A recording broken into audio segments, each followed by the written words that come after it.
ЕСМ му понудил на универзалниот снабдувач за 3,3% повисока цена на струјата за домакинствата и целосна покриеност на потребите на Евана Хоум, односно својата произведена електрична енергија, која чини 60 евра, сега ја нуди за 62 евра за мегават час. На тендерот имало 4 понуди, но на ЕСМ била најповолна. Од тоа по која цена електраники ја продаваат својата струја на Евана Хоум, најмногу зависи какви сметки ќе плаќаат граѓаните. И електродистрибуција вчера на тендер обезбеди струја за покривање на своите загуби и исто од ЕСМ. Електраники им ја продаваат електричната енергија по 100 евра за мегават час, што значи дека просечната цена за загубите во системот ќе биде како и до сега. Овој параметар пак влегува во одлуката за цената на преносот и дистрибуцијата. Тука се пресметуваат и барањата на МЕПСО и на МЕМО. Со сето ова треба да се комплетира новата цена на струјата, која треба да се донесе до крајот на годинава, а да важи од 1 јануари.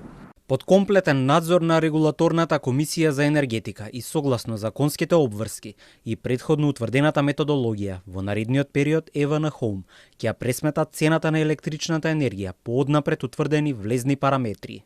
Во меѓувреме ЕСМ објави нов повик со кој бара да купи над 100.000 мегават часови за да ги покрие потребите за декември. Овој пат количините кои се бараат не се за 2 недели како што се правеа со претходните набавки, туку за целиот месец.